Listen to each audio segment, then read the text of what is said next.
కామారెడ్డి జిల్లా రాజంపేట మండలం ఆరుగొండ గ్రామంలో మద్యపానాన్ని పూర్తిగా నిషేధిస్తూ గ్రామస్తులు ఏకగ్రీవంగా చారిత్రాత్మక తీర్మానం చేశారు. గ్రామ సభ నిర్వహించి సర్పంచ్, పాలకవర్గం, మహిళా, యువజన సంఘాల ఆధ్వర్యంలో ఈ నిర్ణయం తీసుకున్నారు.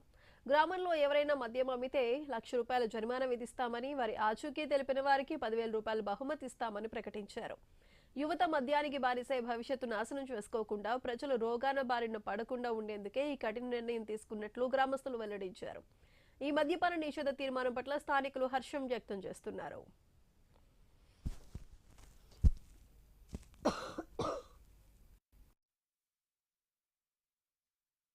గ్రామసభ ఆధ్వర్యంలో నిన్న మద్యపాన నిషేధాన్ని ఆరుగొండ గ్రామంలో నిషేధించడం జరిగింది. ఇది గ్రామ ప్రజలు మరియు మహిళా సంఘాల ఆధ్వర్యంలో యూత్ సభ్యులందరూ కలిసి ఈ నిర్ణయాన్ని తీసుకోవడం జరిగింది. దీనికి గ్రామ ప్రజలందరూ ఎంతో సంతోషంగా ఉన్నారు. ఈ నిర్ణయం తీసుకోవడం వల్ల ప్రతి ఒక్క గ్రామం ఆదర్శంగా తీసుకోవాలని మేము ఆరుగొండ గ్రామ ప్రజల తరఫున తప్పుదోవ పట్టకుండా మద్యానికి బానిసలు కాకుండా ఈ యొక్క నిర్ణయం తీసుకోవడం జరిగింది అని చెప్తున్నాం. అది 10 మందిలో నిర్ణయించిన విషయం. అమ్మంగా సూచి మనకు చెప్పిన వాళ్ళకు ₹10,000 బహుమతి. అలాగే మందులు తీసుకున్న వాళ్ళకి మన ఇంట్లో మనమే నష్టపోతున్నాం. చెప్పిన వారికి 10,000 బహుమతి, అమ్మిన వారికి ₹1,00,000 జరిమానా.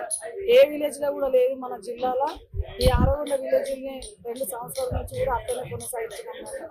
ఇక నుంచి అమ్మకు, అమ్మిన వారికి మాత్రం తగిన చర్యలు తీసుకున్నాం. ఇట్లా బయటకు పోయిరనుకో, ఆ బయటకు పోయిన వాళ్ళ గురించి రాత్రి ఒక్కటైనా